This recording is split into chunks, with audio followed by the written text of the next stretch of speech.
Ma'asyiral muslimin yang dimuliakan Allah Subhanahu wa taala. Kita tahu bahwa dalam sebuah hadis ketika Bani Tamim datang kepada Nabi sallallahu alaihi wasallam hendak masuk Islam, tetapi mereka minta imbalan. Kemudian setelahnya datang penduduk Yaman dan ingin masuk Islam,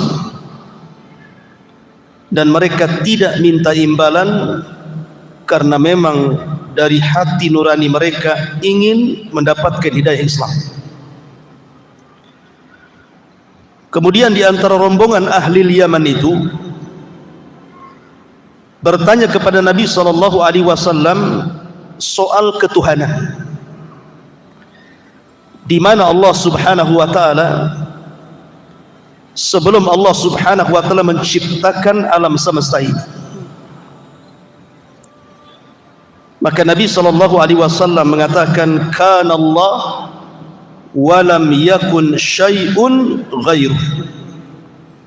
Allah telah ada dan saat itu tidak ada apapun selain daripada Allah Subhanahu wa ta'ala.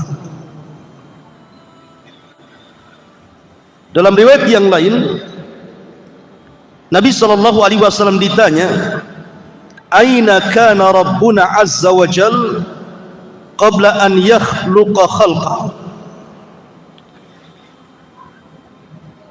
Wahai Rasul, di mana Rabb kita ini sebelum dia menciptakan makhluk-makhluknya, sebelum ada arasy, sebelum ada kursi, sebelum ada langit, sebelum ada bumi, di mana Allah Subhanahu wa taala sebenarnya? Maka Nabi sallallahu alaihi wasallam mengatakan, kana fi amah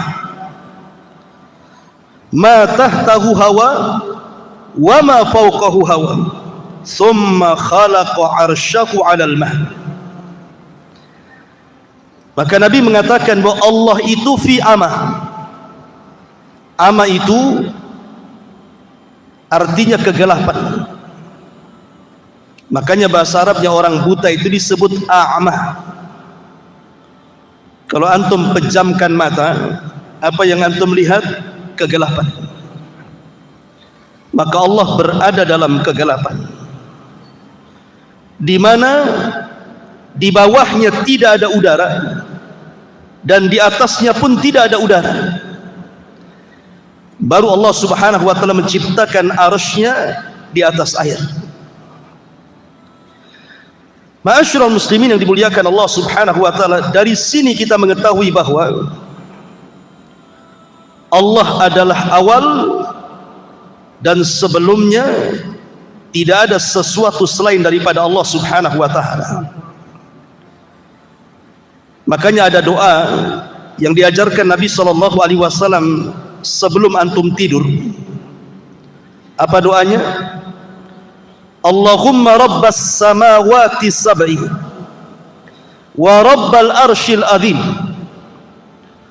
rabbana wa rabba kulli syai'in, faliqil habbi wan nawa, wa munzilat taurata wal injili wal furqan, a'udzu bika min syarri kulli syai'in anta akhidhum binasiyati, Allahumma antal awwal falaysa qablaka syai'un wa antal akhir falaysa ba'daka syai'un wa antal zahir falaysa fawqaka syai'un wa antal batin falaysa dunaka syai'un iqdi 'anna ad-daina wa aghnina minal faqri. Ya Allah, Rabbnya langit yang tujuh, Rabbnya arsy yang agung, Rabb kami dan Rabb segala sesuatu, yang membelah biji-bijian dan biji kurma, yang menurunkan Taurat, Injil dan Quran. Aku berlindung kepadamu dari kejahatan segala sesuatu. Engkaulah yang memegang ubun-ubunnya. Ya Allah, Engkaulah yang awal, maka tidak ada sesuatu pun sebelummu. Engkaulah yang akhir, maka tidak ada sesuatu pun setelahmu. Engkaulah yang zahir, maka tidak ada sesuatu pun yang ada di atasmu. Dan engkaulah yang batin, maka tidak ada sesuatu pun yang lebih dekat darimu. Lunasilah hutang kami dan cukupilah kami dari kemiskinan. Di sini ada kalimat antal awal falaysa qablaka syai'un. Engkau adalah zat yang awal-awal dan tidak ada sebelumnya sesuatu kecuali Allah Subhanahu wa taala.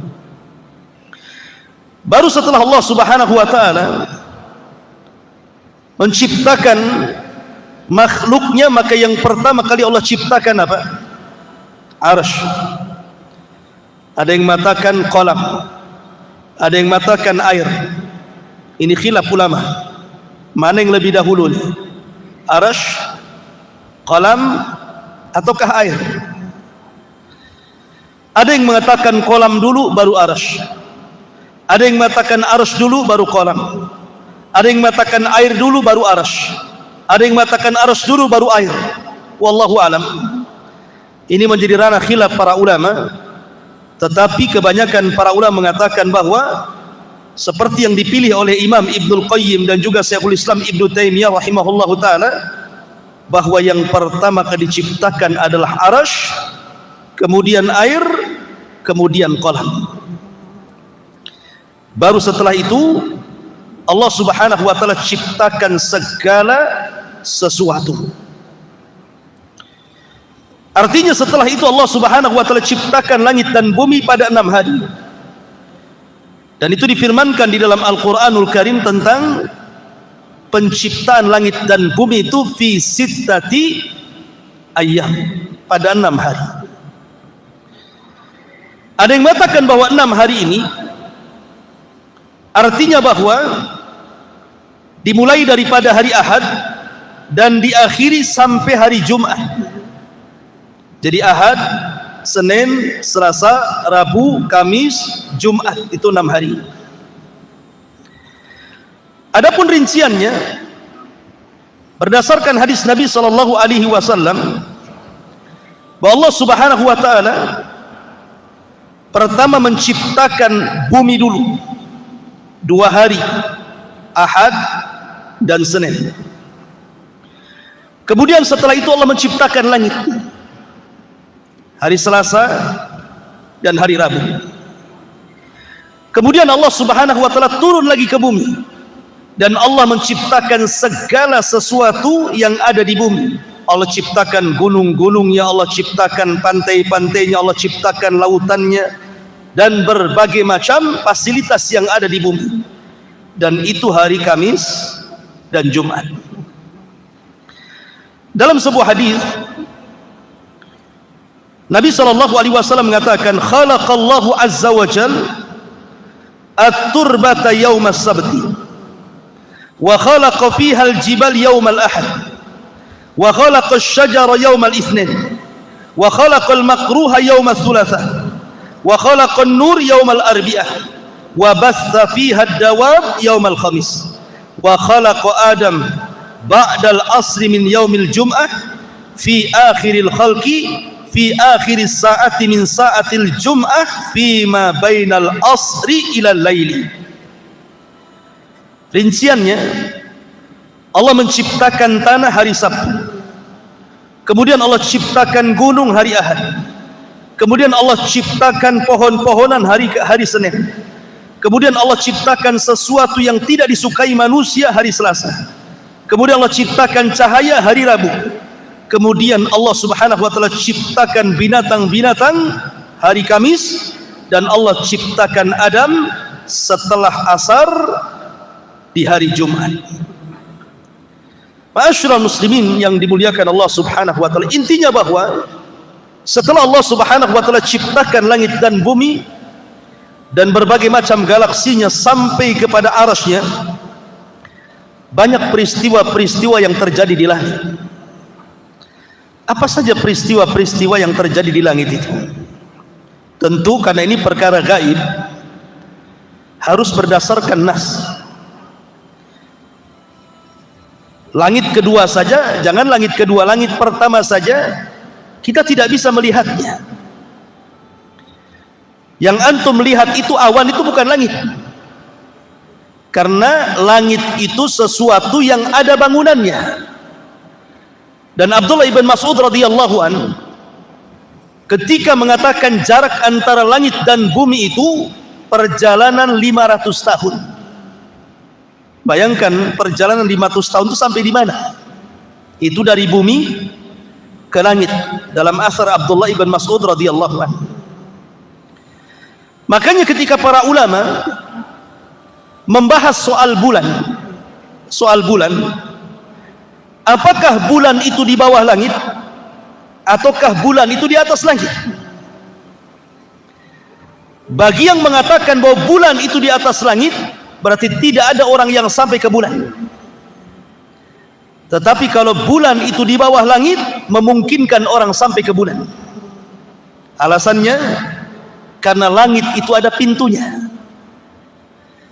Makanya dalam peristiwa Mi'raj, Nabi SAW dibawa oleh Jibril, dan Jibril tidak serta-merta langsung naik ke langit pertama, tapi lewat pintunya. Setelah Jibril kemudian meminta kepada penjaga pintu langit pertama tidak langsung membuka, tapi bertanya, "Man, siapa kamu?" Maka Jibril mengatakan, "Saya Jibril."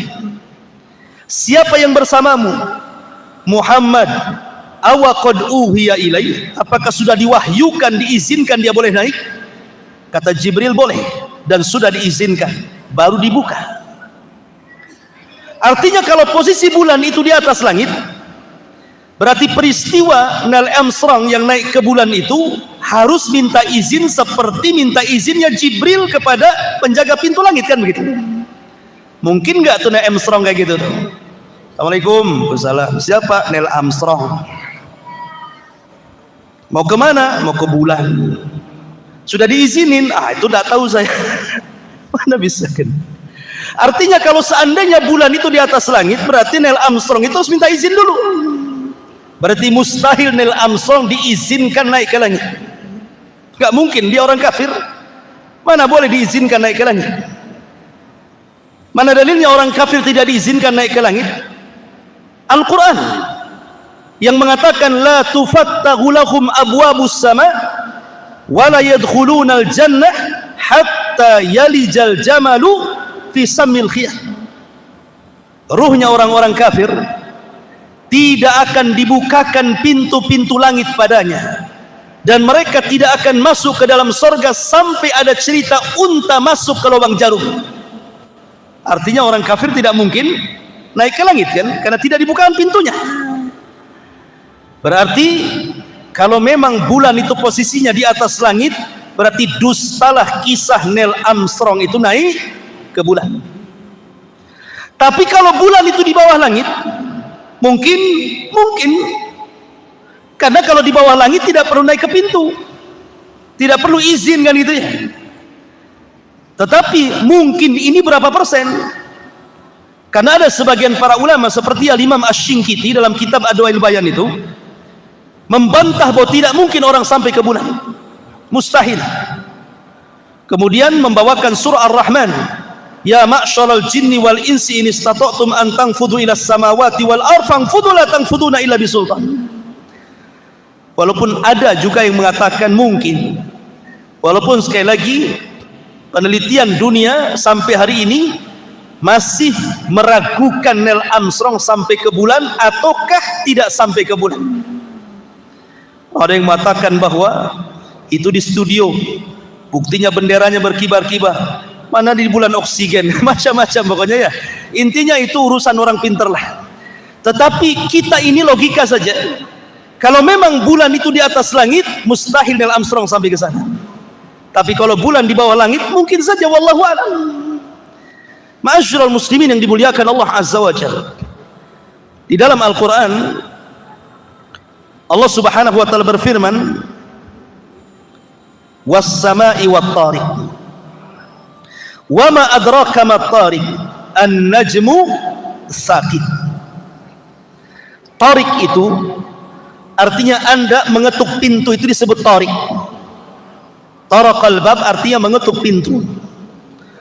Dan yang dimaksud pintu di sini adalah pintu langit. Pintu langit ini tidak semua dibuka. Hanya waktu-waktu tertentu pintu langit ini dibuka. Contoh, dalam hadis Bara bin Azib radhiyallahu anhu, ketika Nabi SAW menceritakan tentang ruhnya seorang mukmin yang meninggal, apa kata Nabi SAW? Apabila ruhnya seorang mukmin dicabut, maka dicabut seperti tetesan yang terakhir yang keluar dari mulut teko. Kemudian setelah itu dicabut, ruh itu dicabut, maka malaikat maut tidak lama memegang ruh itu. Langsung disambar oleh malaikat lain, kemudian diletakkan di kain kafan yang sangat harum, karena kain kafan itu berasal dari sorga. Kain kafan yang sangat halus, yang sangat harum, yang sangat indah. Kemudian baunya sampai ke langit. Maka malaikat-malaikat di langit bertanya, ini ruhnya siapa? Kok harum sekali? Maka para malaikat pun membicarakan bahwa ini ruhnya fulan ibn fulan. Maka ruh itu diangkat ke langit. Barulah pintu langit dibuka. Jadi rusulul maut, rasul-rasul kematian itu, para malaikat-malaikat yang membawa ruhnya seorang yang beriman akan mengetuk pintu langit pertama, kemudian dibuka. Kemudian pintu langit kedua sampai ke-7. Setelah berhadapan dengan Allah Subhanahu wa taala ruh tersebut, maka Allah Subhanahu wa taala katakan, kembalikan ruh ke dalam jasadnya, letakkan catatannya fil illiyin, di tempat yang paling tinggi di surga. Artinya bahwa hanya ruh orang-orang yang beriman yang bisa naik ke atas langit. Kemudian peristiwa yang kedua yang bisa melewati pintu langit itu adalah terangkatnya amal saleh. Sekarang bulan apa? Bulan Sya'ban. Sekarang sudah masuk tanggal 1 bulan Sya'ban, besok tanggal 2 kan gitu. Bulan Sya'ban ini ikhwan adalah satu di antara 4 waktu di mana amalan kita diangkat ke langit. Satu di antara 4 waktu di mana amalan kita diangkat ke langit. Waktu yang pertama, setiap asar dan setiap fajar. Berdasarkan hadis Nabi SAW, yata'aqabuna fikumul malaikah, malaikatul laili wa malaikatul nahar, wa yajtami'una fi salatil asri wa salatil fajr. Kata Nabi SAW, setiap hari Allah itu menugaskan para malaikat untuk mencatat kebaikan kita selama 24 jam. Ada yang mencatat kebaikan di malam hari, dan ada yang mencatat kebaikan di siang hari. Dan malaikat itu tugasnya sendiri-sendiri. Ada malaikat yang ditugaskan di malam hari, ada malaikat yang ditugaskan di siang hari, dan berjumpanya di 2 waktu sholat. Pertama sholat asar, yang kedua sholat fajar. Ketika malaikat siang dan malaikat malam ini menghadap Allah, maka malaikat ini membawa catatan kebaikan kita. Jadi antum ini malam hari ngapain saja? Oh, malam hari ini antum alhamdulillah ngaji di sini. Tapi sebagian saudara antum mungkin lagi maksiat jam segini. Nanti malam lagi antum tahajud. Nanti antum baca Quran, antum berwudu, antum berzikir, semua dicatat sampai waktu subuh. Termasuk tidur antum dicatat. Apakah ketika antum tidur bernilai ibadah atau tidak? Seperti sebelum tidur antum berwudu, kemudian berdoa sebelum tidur, maka di samping kiri antum ada malaikat yang mendoakan. Setiap antum beralih ke kanan, sebelah malaikat kanan mengatakan, ya Allah ampuni orang ini, ya Allah rahmati orang ini. Setiap berguling ke kiri, malaikat sebelah kiri mengatakan, ya Allah ampuni orang ini, ya Allah rahmati orang ini. Sampai subuh. Maka catatan baik kita ini sudah dicatat nih malaikat malam. Maka ketika datang waktu fajar, saat manusia sedang sholat fajar subuh, maka malaikat malam naik ke langit. Ketika itu pintu langit pertama terbuka, kemudian disusul dengan pintu langit kedua, ketiga, keempat, sampai ketujuh terbuka, dalam rangka membawa catatan amal kita sampai di Sidratil Muntaha. Kemudian setelah itu malaikat yang mencatat amal kebaikan di siang hari turun ketika manusia sedang sholat subuh, kemudian mencatat kita kebaikan kita di pagi hari, di siang hari, di sore hari, sampai waktu asar. Maka mereka akan naik membawa catatan amalan kita untuk dilaporkan kepada Allah Subhanahu wa ta'ala. Makanya kenapa dua salat ini disabdakan Nabi SAW, man hafadha ala baradaini dakhalal jannah. Siapa yang menjaga dua waktu salat subuh dan asar dijamin masuk surga.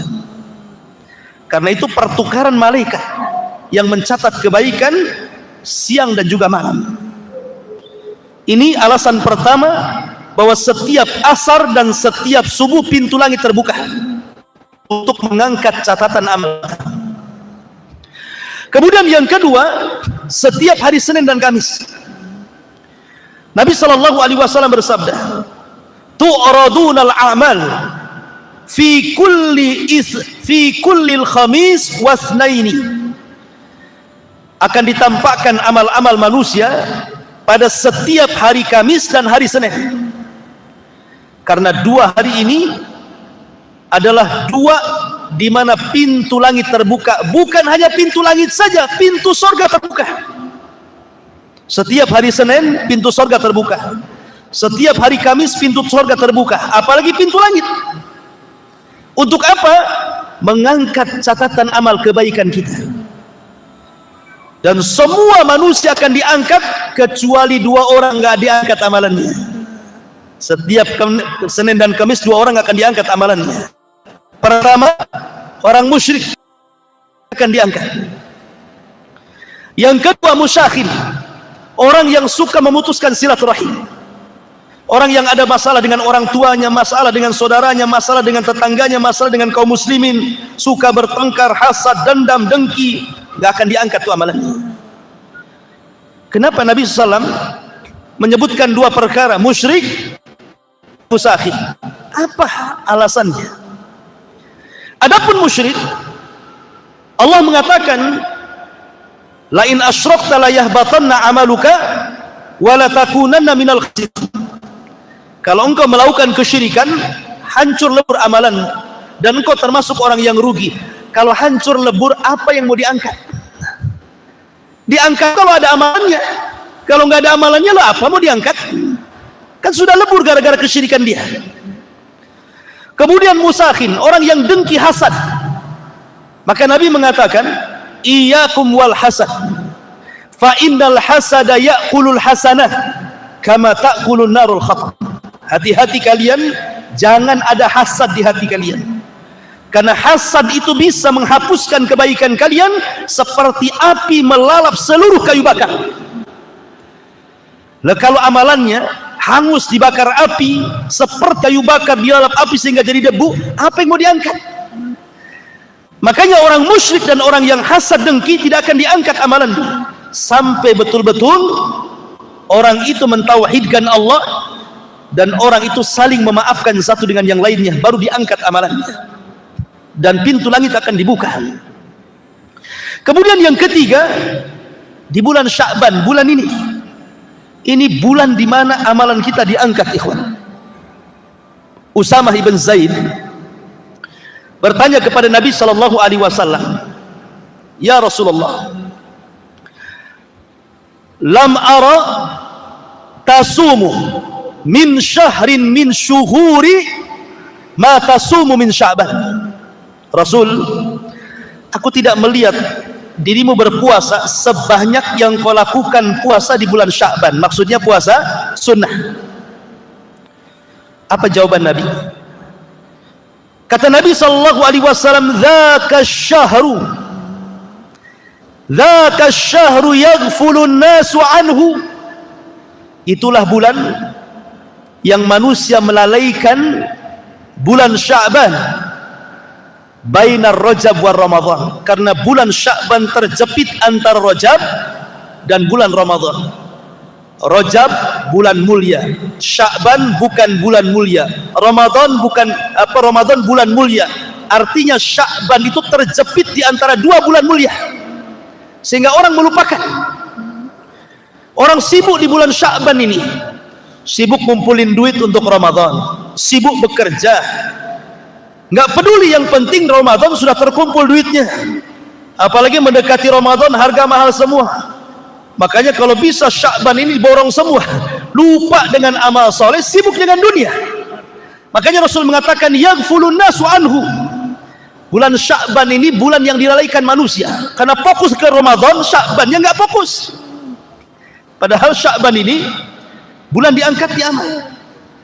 Kemudian Rasul mengatakan wa huwa syahru turfa'u fihi al-a'mal, dan itulah bulan di mana amalan-amalan manusia diangkat ke langit. Kemudian kata Rasul, wa ana uhibbu an yurfa amali wa ana saimun, dan saya suka kalau seandainya amalanku diangkat sementara aku sedang berpuasa. Dari sini kata Aisyah radhiyallahu anha, Nabi itu tidak pernah berpuasa sebanyak dalam satu bulan, menghabiskan puasa, maksudnya puasa sunnah, kecuali di bulan Sya'ban. Kenapa? Nabi SAW mengajarkan untuk memperbanyak puasa di bulan Sya'ban, karena Sya'ban itu bulan isti'dad li Ramadan, persiapan untuk bulan Ramadan. Kalau antum terbiasa puasa Senin Kamis, puasa Ayyamul Bid, puasa Daud, atau mungkin wanita yang membayar hutang Ramadan tahun kemarin kan itu ya, maka ketika masuk Ramadan gak kaget. Kenapa? Biasa puasa. Coba gak biasa puasa, 1 tahun tiba-tiba datang Ramadan langsung puasa, kaget semua tuh. Perut kaget, semua kaget tuh. Kadang-kadang lupa minum siang-siang, disangka bukan Ramadan. Sehingga minggu pertama biasanya jadi puasa tidur tuh, tidur saja. Normalnya minggu depannya biasanya. Kenapa? Karena tidak terbiasa puasa, jadi kaget semuanya. Yang kedua, sebagian ulama menamakan Sya'ban itu Syahrul Qurra, bulannya orang yang suka membaca Quran. Sebagian mereka menghafal Quran, sebagian mereka membuka mushaf Quran, sehingga ketika bulan Ramadan yang tadinya tidak lancar sudah lancar, yang tadinya lupa-lupa sudah ingat, yang tadinya ingin hafalannya ketika sholat sudah ada hafalannya. Jadi gunakan bulan Sya'ban ini bulan untuk banyak membaca Quran. Bahkan ulama mengatakan bulan Sya'ban itu bulan pengairan. Rajab nanam biji, Sya'ban mengairi, Ramadan memetik hasilnya, kata ulama. Lah Sya'ban ini pintu langit dibuka 24 jam, mengangkat amalan kita siang dan malam. Sekali lagi, ada 2 orang yang tidak akan diangkat sama ketika berbicara tentang Senin dan Kamis. Pertama, orang musyrik tidak akan diangkat amalannya di bulan Sya'ban. Dan yang kedua, orang yang hasad, orang yang dengki, orang yang suka mutus silaturahim tidak akan diangkat. Makanya pertama, mantapkan tauhid di bulan Sya'ban. Yang kedua, bersihkan hati dari iri dan dengki. Yang ketiga, perbanyak puasa dan juga baca Quran serta sedekah dan amal-amal yang lainnya, karena ini bulan diangkatnya amalan kita, dan bulan ini semua pintu langit dari pertama sampai ke-7 dibuka oleh Allah Subhanahu wa taala. Kemudian yang terakhir,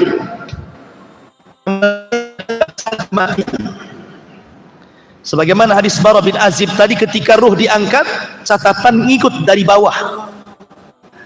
Ketika menghadap Allah, maka Allah mengatakan, kembalikan ruh ke dalam jasadnya, tapi angkatlah fil illiyin, di tempat yang paling tinggi di sorga.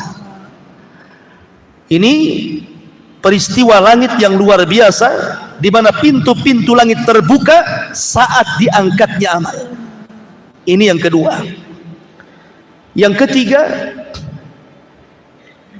Allah membuka pintu langit bagi manusia-manusia khusus. Pertama, Nabi Allah Idris alaihi salam. Ketika Allah Subhanahu wa taala mengatakan wa rafa'na makanan aliyya, dan kami angkat Idris ke tempat yang paling tinggi, ada sebuah asar, walaupun sebagian para ulama menganggap ini kisah Israiliyah, tetapi ma'ruf dicantumkan dalam kitab-kitab tafsir. Sekali lagi ini kisah Israiliyah. Kisah Israiliyah itu tidak perlu dibenarkan, tidak pula didustakan, cukup ditelaah saja ya. Kalau cocok dengan Quran Sunnah terima, kalau tidak cocok ya sudah, tidak usah diambil kan itu. Makanya Rasul mengatakan hadithu an bani Israil wala haraj, ceritakan tentang kisah Bani Israil tidak mengapa. Jadi suatu ketika Nabi Idris ini oleh Allah Subhanahu wa taala karena melihat semangat ibadahnya, semangat dakwahnya, maka Allah Subhanahu wa taala memberikan pahala kepada Idris setiap harinya sebanyak umat yang didakwahinya. Idris mendapatkan pahala besar, senang dia. Akhirnya dia berdialog dengan malaikat Jibril. Ya Jibril, gimana caranya Allah menangguhkan kematianku supaya aku bisa umurnya panjang? Kata malaikat Jibril, bukan wewenangku, aku ini menurunkan wahyu, bukan pencabut nyawa. Kalau engkau ingin bernegosiasi tentang masalah usia, ngobrol langsung sama malakul maut, karena dia yang berhak mencabut nyawa seseorang. Kata Idris, kalau begitu jumpakan aku dengan dia. Maka kemudian Idris dibawa oleh malaikat Jibril kemana? Ke langit keempat, birruhi wal jasad, dengan ruh dan jasadnya. Otomatis langit pertama harus dibuka pintunya dong, kedua, ketiga, sampai keempat kan gitu. Makanya dalam peristiwa Isra Mi'raj Rasul berjumpa dengan Idris di langit keberapa? Keempat. Ya. Maka sesampainya di langit keempat, tiba-tiba malaikat maut sudah di situ. Padahal belum dipanggil Jibril. Jibril kan pemimpin malaikat, dia berhak memanggil malaikat manapun karena dia pemimpinnya. Ketika sampai di langit keempat, kok malakul maut sudah di situ, seolah-olah menunggu. Maka Jibril mengatakan, heran, aku belum memanggil kamu, kok kamu sudah di sini? Kata malakul maut, aku juga heran. Aku ditugaskan oleh Allah Subhanahu wa taala mencabut nyawa manusia, mana ada manusia di langit keempat. Ya sudah, aku turun saja ke langit keempat, katanya. Kata Jibril, jangan-jangan yang kau maksud adalah Idris, karena tidak ada manusia di langit keempat kecuali dia, kan begitu ya. Idris mau minta tambah umur, malaikat maut pula ditugaskan nyabut umur. Itulah ajal. Apabila sudah sampai waktunya, tidak mungkin mundur, tidak mungkin maju. Di mana ada kaidah al-hadaru la yamna'ul qadar, menghindar dari kematian itu tidak mencegah takdir kematian. Orang ini kan mau menghindar dari kematian kan, takdir kematiannya sampai di situ. Ini yang pertama. Yang kedua, Isa bin Maryam. Ketika tentara Romawi, orang-orang Yahudi mengepung markas Isa bin Maryam, ketika itu Isa sedang bersama orang-orang Hawariyun, sahabat-sahabat setia Isa bin Maryam. Isa tahu dia akan ditangkap, dibunuh, disalib. Maka Isa mengatakan kepada murid-muridnya, siapa yang ingin kuserupakan wajahnya denganku, maka kujadikan dia temanku di sorga. Maka satu di antara murid Isa siap digantikan wajahnya, diusaplah wajahnya sehingga mirip dengan Isa. Maka Isa pun tidur, kemudian diangkat ke langit birruhi wal jasad, dengan ruh dan jasad. Kemudian orang yang diserupakan itu ditangkap, disalib dan dibunuh. Maka orang Yahudi mengklaim bahwa mereka sudah membunuh Isa bin Maryam. Padahal Isa tidak dibunuh, Isa tidak disalib, Isa diangkat ke langit. Ketika Isa diangkat ke langit, otomatis pintu langit dibuka, dan dia pun tinggal di langit kedua bersama Yahya ibn Zakaria. Dan Isa ditemui oleh Rasul birruhi wal jasad, karena belum mati. Maka dia berada dengan ruh dan jasadnya di langit kedua. Beda dengan para nabi yang lain, dijumpai oleh Rasul ruhnya saja, tetapi Isa ruh wal jasad. Ini peristiwa yang kedua. Yang ketiga, peristiwa Isra Mi'raj. Dimi'rajkan oleh Allah Subhanahu wa taala dari mana? Baitul Maqdis. Kenapa dari Baitul Maqdis? Karena pintu langit sejajar dengan Baitul Maqdis. Kenapa tidak dari Mekah saja? Langsung ke Sidratul Muntaha, turun lagi ke Mekah. Kenapa mesti dari Baitul Maqdis ke Sidratul Muntaha, balik lagi ke Baitul Maqdis, baru kemudian ke Mekah? Ulama mengatakan karena pintu langit sejajar dengan Baitul Maqdis, maka harus dari situ Rasul naik. Yang kedua, Baitul Maqdis itu kiblatnya para nabi, sehingga Nabi SAW harus sampai ke kiblatnya para nabi. Kemudian yang ketiga, di Baitul Maqdis inilah semua para nabi menyerahkan estafet dakwah mereka kepada Nabi. Karena ketika Rasul sampai di Baitul Maqdis, Rasul jadi imam. Di belakangnya para nabi, semuanya para nabi. Dan Nabi SAW jadi imam mereka, seolah-olah para nabi menyerahkan bahwa estafet dakwah kami, wahai Muhammad, ku serahkan kepada kamu. Makanya Nabi, ajarannya akan sampai kepada seluruh para nabi yang di belakangnya. Ajaran Islam yang dibawa Rasul akan sampai ke daerah-daerah yang para nabi sholat di belakangnya. Makanya kita lihat bagaimana Islam menyebar di seantero dunia, kan? Ada di mana-mana. Mana negeri para nabi itu?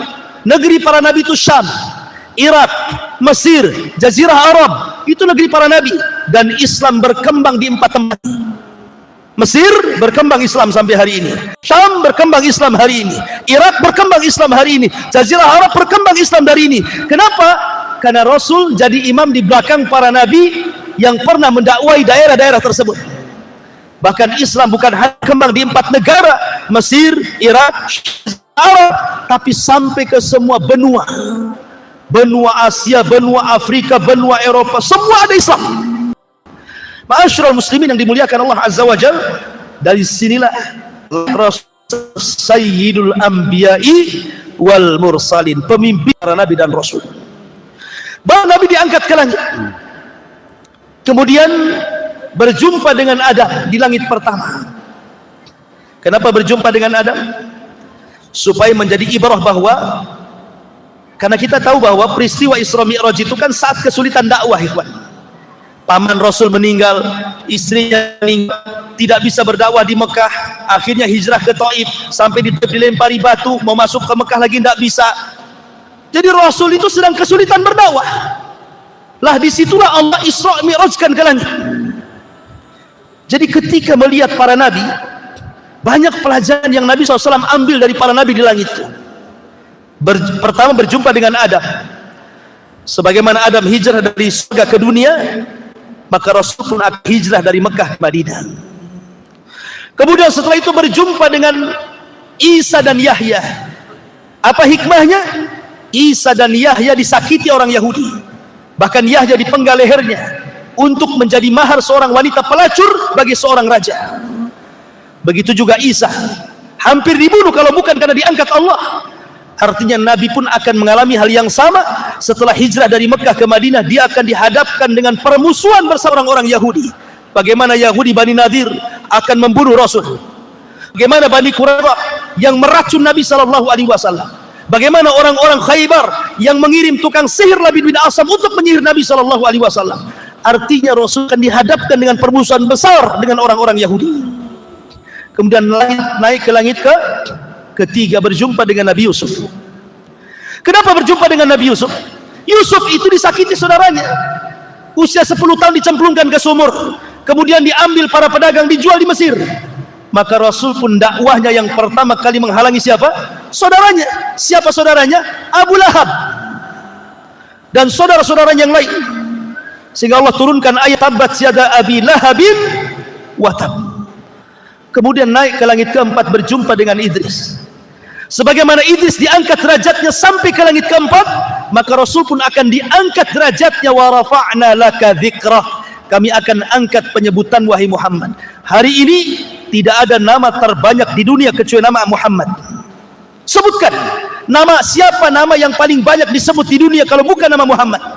Ketika antum azan mendengar nama Muhammad, ketika qomat mendengar nama Muhammad, ketika salawat mendengar nama Muhammad, ketika tasyahud mendengar nama Muhammad. Bahkan setiap ada orang lahir dikasih nama Muhammad, ada orang mu'alaf disebut nama Muhammad, macam-macam diagungkan namanya. Kemudian setelah itu naik ke langit keberapa? Kelima, berjumpa dengan Nabi Harun. Dan Harun lembut, Maka Rasul diajarkan untuk lembut dalam berdakwah. Kemudian naik ke langit. Ke langit ke-6 berjumpa dengan Nabi Musa. Musa diuji oleh Allah Azza wa Jalla dengan banyak disakiti Bani Israel. Sampai-sampai Rasul mengatakan, rahimallah akhi Musa udhiya katsiran fasabar. Sungguh Allah merahmati Nabi Musa, diuji banyak kali oleh Bani Israel tapi dia sabar. Maka Rasul pun akan sama, banyak ujian yang akan dilalui Nabi SAW. Bahkan semua ujian yang kita lalui sudah pernah diujikan Allah kepada Nabi SAW. Yang terakhir, berjumpa dengan Ibrahim. Ibrahim adalah orang yang mirip wajahnya dengan Nabi SAW. Dia membangun Ka'bah, al-jaza'u min jinsil amal, balasan sesuai dengan amalannya. Dia pun bersender di tiang Baitul Ma'mur, Ka'bahnya para malaikat. Dan Rasul akan memakmurkan Ka'bah yang dibangun Ibrahim. Sampai hari ini umat Islam datang ke Ka'bah, memakmurkan Ka'bah yang dibangun Ibrahim. Wa idh yarfa Ibrahimul qawa'ida wa Ismail. Dan ketika Ibrahim dan Ismail meninggikan Ka'bah, kemudian disyariatkan haji kepada manusia, maka haji satu di antara rukun Islam bagi kaum muslimin. Baru setelah itu naik ke Sidratil Muntaha. Bagaimana kasusnya, kisahnya, dan peristiwa-peristiwa langit yang lainnya masih banyak. Nanti kita uraikan setelah Isya, karena sudah masuk waktu Isya. Subhanakal bihamdika asyhadu an la ilaha illa anta astaghfiruka wa atubu ilaik. Allah ta'ala. Assalamualaikum warahmatullahi wabarakatuh. Kita masih membahas tentang peristiwa-peristiwa yang ada di langit. Dan tadi kita sudah menjelaskan di antara penyebab pintu langit itu terbuka adalah peristiwa Isra dan Mi'raj Nabi sallallahu alaihi wasallam. Dan tadi sudah saya singgung bagaimana Rasul berjumpa dengan para nabi. Singkat cerita, Nabi SAW akhirnya sampai di sebuah tempat yang disebut dengan Sidratil Muntaha. Sidrah itu sebuah pohon yang kalau seandainya seseorang memacu dengan kuda balap selama 100 tahun, niscaya bayang-bayang pohon itu tidak mungkin lepas. Saking besarnya pohon itu. Daunnya seperti telinga-telinga gajah, dan buahnya seperti tempat-tempat yang biasa orang-orang menyimpan kurma di situ. Artinya bahwa Sidratil Muntaha itu adalah akhir daripada seluruh ilmu makhluk-makhluk Allah Azza wa Jalla. Karena di atasnya tidak bisa dijangkau makhluk kecuali Allah Subhanahu wa taala. Disinilah Nabi sallallahu alaihi wasallam mendapatkan syariat salat. Makanya sering saya katakan bahwa salat itu ibadah mulia. Karena satu-satunya ibadah yang diwajibkan di langit, sementara ibadah-ibadah yang lain diwajibkan di bumi. Salat itu ibadah yang kewajibannya tanpa ada perantara antara Allah, malaikat dengan Rasul, tapi langsung Allah kepada Rasul. Bahkan salat menjadi rukun kedua setelah syahadatain. Bahkan penentu semua amal. Kalau baik solatnya maka dianggap baik semua amalnya. Kalau buruk solatnya maka dianggap buruk semua amalnya. Bahkan di akhirat, amalan yang pertama kali dihisab oleh Allah Subhanahu wa ta'ala. Lah di atas langit inilah Nabi SAW banyak diperlihatkan. Pertama, Jibril. Rasul melihat bentuk Jibril dalam bentuk asli kedua kalinya. Yang pertama saat Nabi SAW mendapatkan wahyu di Gua Hira. Setelah itu baru Nabi SAW diperlihatkan bentuk Jibril yang sedang duduk di antara langit dan bumi. Kemudian kali kedua saat peristiwa Mi'raj, Nabi diperlihatkan bagaimana bentuk Jibril yang memiliki 600 sayap, yang satu sayap saddal ufuk, memenuhi langit, sehingga kalau antum melihat ke depan sayap Jibril, ke belakang sayap Jibril, samping kiri kanan sayap Jibril, saking menutup ufuk. Kemudian yang kedua, Nabi SAW diperlihatkan para nabi. Kemudian yang ketiga, termasuk Nabi SAW diperlihatkan Baitul Ma'mur. Baitul Ma'mur itu Ka'bahnya para malaikat. Satu hari, kenapa Allah Subhanahu wa Ta'ala ciptakan Baitul Ma'mur untuk para malaikat? Begini ceritanya. Jadi ketika Allah Subhanahu wa Ta'ala hendak menciptakan Adam, apa malaikat mengatakan, ataj'alu man yufsidu fiha wa yasfikud dima wa nahnu nusabbihu bihamdika wa nuqaddisu lak, qala inni a'lamu ma la ta'lamun. Ya Rabb, apakah engkau akan menciptakan makhluk yang merusak bumi, menumpahkan darah, sementara kami makhluk yang senantiasa bertasbih kepadamu dan memuji kamu? Seolah-olah malaikat mengatakan, ginilah ya Rabb, sudahlah, tak perlu kau ciptakan Adam itu. Kalau tujuannya hanya merusak bumi, menumpahkan darah, biar kami yang menghuni bumi, biar tidak ada pertumpahan darah lagi, tidak ada yang merusak bumi lagi, biar kami yang menghuni bumi, kami yang akan bertasbih, beribadah siang malam setiap detik kepadamu. Melihat semangatnya malaikat dalam rangka beribadah kepada Allah Azza wa Jalla, di sini Allah Subhanahu wa Ta'ala ciptakan Baitul Ma'mur, supaya malaikat itu punya tempat ibadah khusus. Bagi manusia disebut Ka'bah, bagi malaikat disebut Baitul Ma'mur, Ka'bahnya para malaikat. Karena semangatnya mereka, Allah ciptakan Baitul Ma'mur. Maka malaikat pun memiliki Ka'bah sendiri. Kata Imam Ibnu Katsir rahimahullahu ta'ala dalam kitab Bidayah wa Nihayah, Baitul Ma'mur, Ka'bahnya malaikat ini, kalau jatuh maka menimpa Ka'bah yang ada di bumi. Jadi satu garis lurus ke atas antara Ka'bahnya malaikat Baitul Ma'mur dengan Ka'bahnya manusia, menurut Imam Ibnu Katsir dalam kitabnya Bidayah wa Nihayah. Lah setiap hari Rasul diperlihatkan bagaimana malaikat masuk ke Baitul Ma'mur itu jumlahnya 70.000 masuk ke Baitul Ma'mur. Di situ mereka tawaf, beribadah kepada Allah Azza wa Jalla satu hari saja. Habis itu mereka keluar dan tidak pernah kembali. Kemudian esok harinya datang malaikat yang baru dengan jumlah yang sama, 70.000. Kemudian tawaf satu hari, kemudian keluar dan tidak pernah kembali. Kemudian Allah ciptakan malaikat yang sama jumlahnya masuk lagi ke Baitul Ma'mur, dan begitulah setiap harinya. Anda bisa bayangkan berapa jumlah malaikat?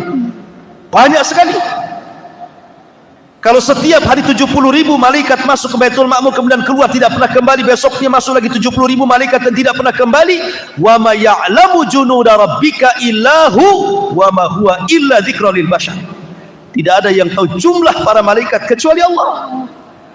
Kalau itu adanya, malaikat wa yaf'aluna ma yu'marun, tidak pernah bermaksiat apapun yang Allah perintahkan.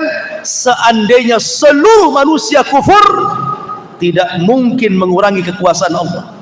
Sudah ada para malaikat yang ibadah. Sebagaimana kalau semua manusia beriman, tidak pernah menambah kekuasaan Allah sedikit pun.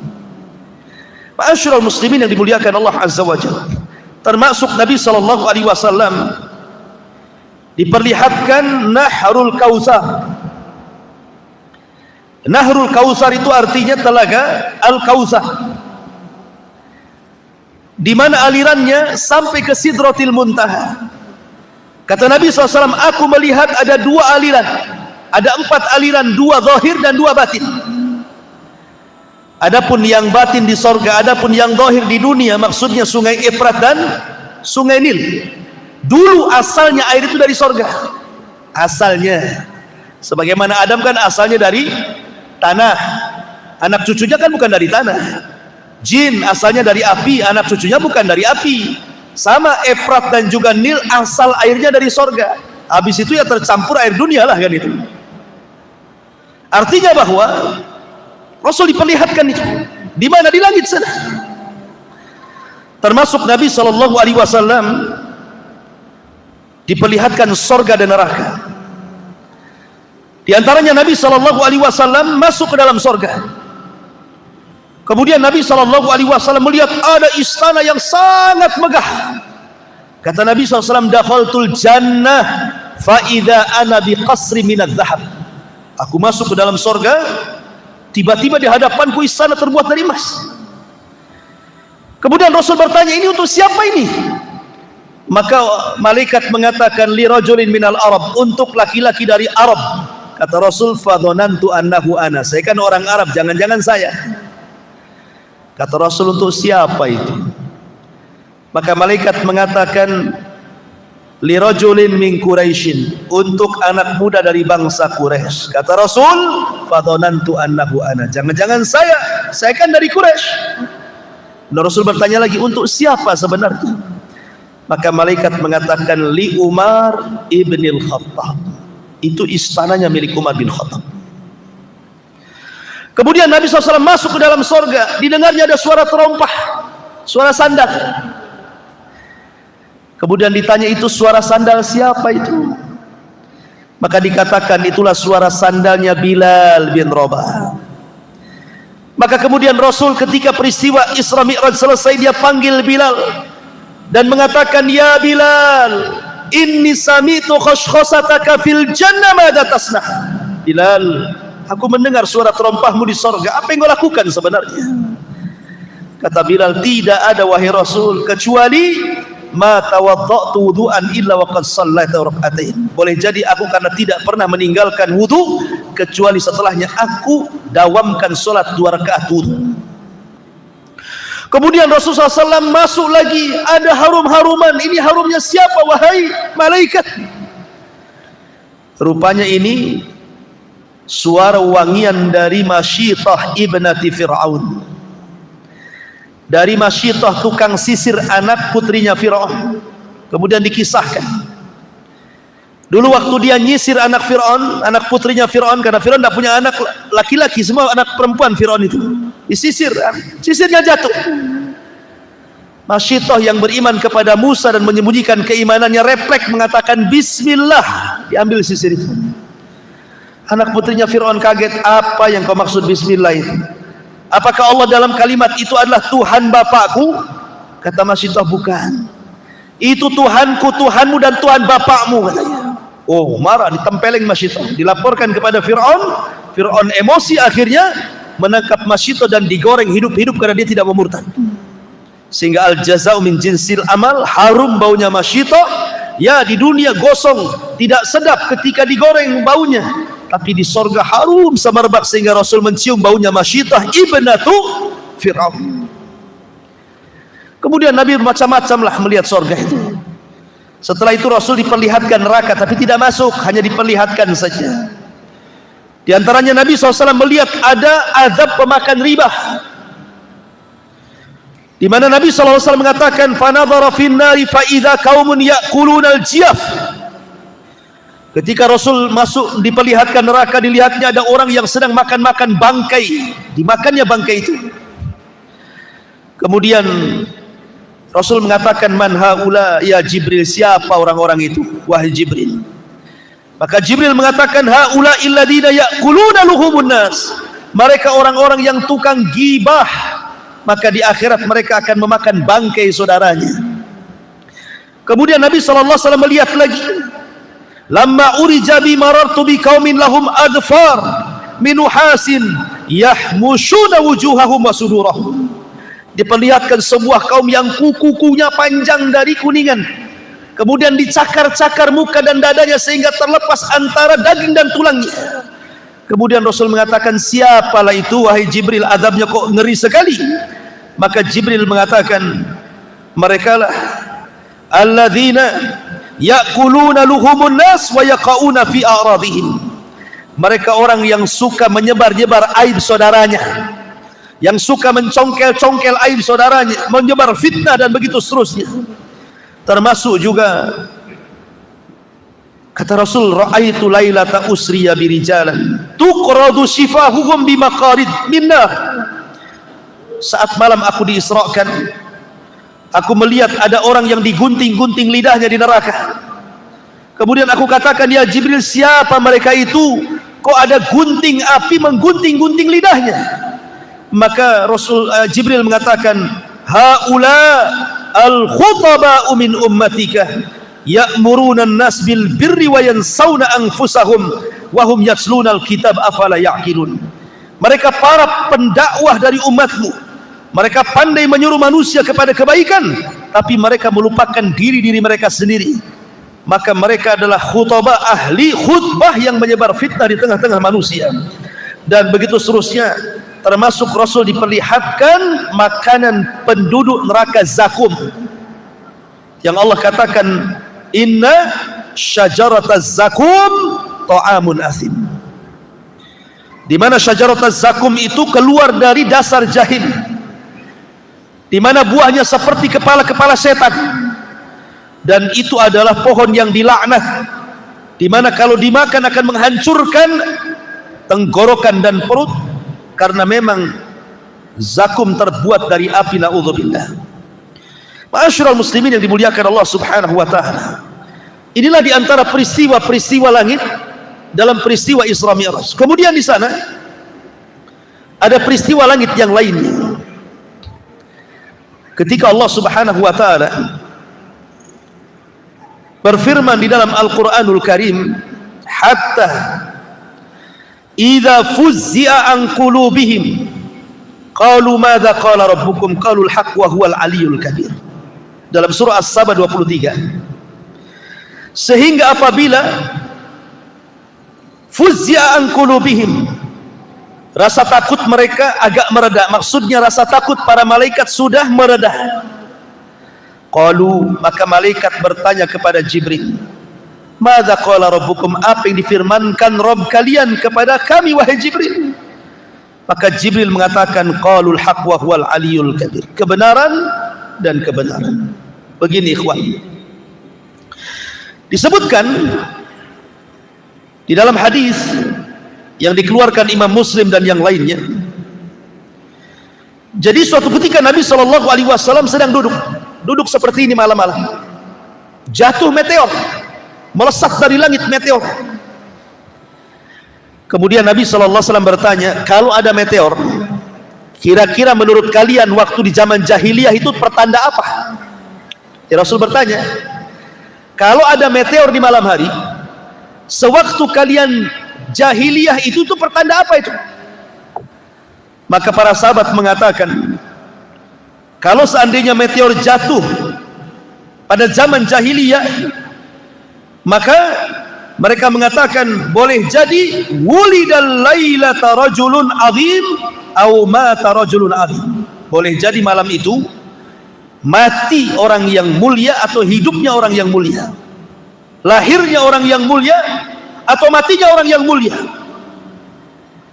Kata Nabi SAW, bukan, meteor itu bukan lahirnya orang yang kelak akan menjadi orang besar atau matinya orang yang dianggap besar. Kemudian Rasul menjelaskan, fa innaha yurma biha, karena sesungguhnya meteor itu dilemparkan lisyayat, syuhuban lisyayatin, itu dalam rangka melempar-lempar dengan mata api itu setan-setan yang berusaha langit, naik ke langit. Kemudian Rasul mengatakan, apabila Allah subhanahu wa ta'ala memerintahkan kepada para malaikat, kita tahu bahwa bumi ini dan langit serta alam semesta Allah yang ngatur, Allah yang ciptakan, Allah yang kuasai. Tetapi aturan-aturan Allah itu dipegang oleh para malaikat. Seperti menurunkan hujan, Allah perintahkan turunkan hujan, maka malaikat akan turunkan hujan. Buat gempa, maka malaikat buat gempa. Buat tsunami, maka malaikat buat tsunami. Gunung meletus, maka malaikat buat gunung meletus. Tumbuhkan tuh di ladang, di sawah, maka malaikat akan menumbuhkan atas perintah Allah. Makanya ada hadis dalam Sahih Muslim atau Sahih Bukhari kalau tidak salah, di zaman Bani Israel ada orang yang jalan di kebun. Tiba-tiba ada awan hitam di atas kepalanya. Tiba-tiba di balik awan itu ada suara iski hadiqata fulan, hujani kebunnya si fulan. Anak muda yang berjalan di pematang ladang ini kaget, kok ada suara di balik awan, dan mengatakan hujani kebun si fulan. Diikuti awan itu sampai akhirnya awan itu persis di bawah kebun si fulan, tiba-tiba menghujani kebun itu. Anehnya yang lain tidak kehujanan, kebun sapetak itu saja dihujani. Kebun awan ini pergi. Kemudian orang ini heran, ditunggu siapa pemiliknya. Ketika datang pemiliknya ditanya, apakah engkau yang punya kebun? Ya.